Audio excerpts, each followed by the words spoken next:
Yeah, proud of this team, proud of the way we came out, scored early, kept applying pressure, hope, no hitter, can't ask more than that. Defense on point. Throughout the lineup, there were timely hits, but there were some really well executed things that don't show up in the box score that were really important to us. So um, felt UCF, they came in ready to play. They're not afraid of the Sooners. They're here to win. You could feel that from the start. So there was a good press at times against us. Their pitcher's very good, and we did a really nice job with her. So good first win. I think we'll start off with hope. What you saw from her, what really stood out. That control, command of the mound. Hope doesn't need strikeouts. She got a few, but it's really, nobody really squared her up real hard. So proud of that. There were a few miscues in the way of base on balls, but she came back and reset and fixed that. So she was outstanding today. Feel pretty good coming into this game, and also hedging into the heat in this one versus as far as pitches and swings or got to some of those control situations the last couple of weeks. Yeah, control is something that I'm really working on, and you have it early in the game, you set the tone, and just keeping that throughout the game.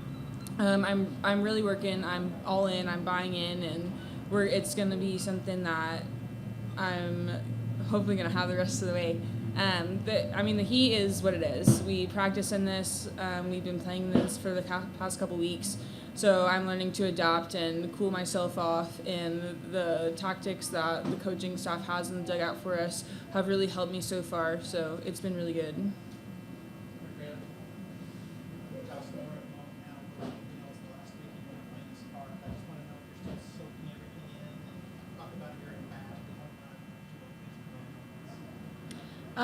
Yeah, I'm definitely just trying to soak it in, but at the same time, just still trying to get the win.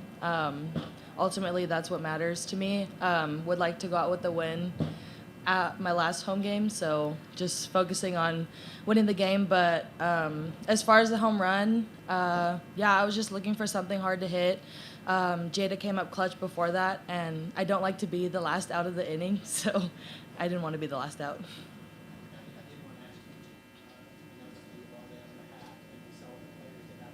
Yeah. Yeah, quite a. Look, I'm not a big social media, and every once in a while I get DMs, and I might look, but I usually don't respond because that opens up a door. But this one I did respond. It was from a young coach who had coached two of the young girls who lost their life, and it just affected me. It affected this team. Knew we needed to respond. If there's anything that we can do to bring joy or hope or just acknowledgement of these young lives and make these families feel better, we'll do whatever we have to do because this sport has allowed us to do these kinds of things. Otherwise, we would be one like anybody else. But we're able to do those things, and we have learned that this sport allows us to reach people. And if that means bringing them some kind of comfort, that's our hope. Piggybacking off that, this is not the first time this program has come into the postseason with a bigger message, playing for something more. Think back to the tornadoes, things like that. What is it about just the sport of softball that allows this tight-knit community from you guys all the way down to the youth level? Yeah, I think these athletes up here and those before them started when they're 7, 6, 7, 4, screaming in dugouts and just cheering, and this camaraderie that softball has. There's a sisterhood that you can feel on about every team, and they just fight in the dugout together in the way of cheering and having fun and rallying. And it just has always been softball programs are accessible, that we seem like they're accessible to the community. And I think that is part of the appeal to watch is not just good athletes, but also just good-hearted young women who love to do what they do, but also love to make somebody feel good about what they're doing. Yeah, Jocelyn, when you got up 2-0, second inning, were you worried they were just going to go ahead and put you on? And Patty, same question for you. No, not really. That pitcher's a good pitcher, and I knew that she was out there to compete, so I didn't have any sense that they were gonna try and walk me or anything. UCF has gotten hitters out like me before, so I wasn't worried that they were gonna walk me, but just trying to do my job and score the runs. I wasn't either, just because I've got TRA Jennings after her and Grace Lyons after her, so. Patty, you scored the run early, and it was a base hit, and then shown another way you could score. How much momentum did that give you? Well, I almost blew that one, so I'm just thankful. They bailed you out, so. She did. I was a little, there was just, I don't know. Okay, we made it. I bailed her out.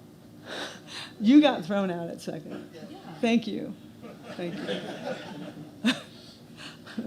It's momentum. Scoring first is always your goal, is to get on the board first and shut them down in the first inning coming up. Even if it's one run, it just does set a tone for the team. Chelsea, I'm curious, the team's approach today, you really seem like you had a pretty good plan against Monster. Talk about that a little bit, because you guys as a team today did pretty well. Yeah, we went into this week earlier, and JT had watched a lot of film, and we've been just kind of discussing together as a unit and created a really good game plan. So I attested to JT and just his coaching staff for creating a really good game plan for us, and credit to us for executing it. Mancha's a really good pitcher, like I said, but we're a really good hitting team too. Patty, you mentioned timing hits. I think 6 of those 8 runs came with you guys facing 2 outs. Just how big is that when you guys were able to get runs like that at the end of innings? It's 2-out rallies are big. They're big, and they create even more momentum. And what I feel is happening right now is this team is starting to peak, and that is the good news. We've been kind of waiting. We've been playing well. We're beating teams, but we haven't been at our best. Our defense is outstanding right now, and that was about mid-season. You heard me talk a little bit about concerns about us being a little messy on defense. The pitching staff is on point. Like, everything is kind of hitting on the right cylinders right now. So 2-out rallies are clutch. Leadoff batters like Jada Coleman are clutch. So we're feeling it all around. Jocelyn, just going back to the ball games. How tough was this week for you and your teammates having been here for so long into the postseason or something like that? Was it tough to manage just the emotions involved? For me personally, it really was. I am very close with a lot of my younger cousins, and I see them like I see my cousins in them. So for me, it was hard to manage, but I know that coach is always going to have my back on stuff like that. So, and this team is going to have my back on stuff like that. But I'm just happy that we have this platform to talk about things like that, because as big as the softball community is, it's really small. And whenever girls that play softball that just so happen to be in that were affected by that, it kind of hits a little bit closer to home. So it was pretty tough to manage, but I'm happy that we're talking about it and we get to just honor them the rest of the way out. I want to ask you just about the signs. Obviously, after the ESPN interview, but the two teammates were like coordinated those signs of those players that you guys represented. It was our coaching staff that actually printed it out, but we, the girls, wrote on it, and we all just wrote little prayers for them. And obviously you can't read it on TV, but yeah, it was just prayers for them, and just that we're thinking of them, that we're playing for them, and gonna have them on our shoulders the rest of the way out. One here, Clay Morning. Sure. Jocelyn, are you feeling like none of your home runs since postseason play began, or since regional play began, have been solos?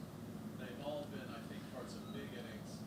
And are you even more comfortable in those moments? It just seems like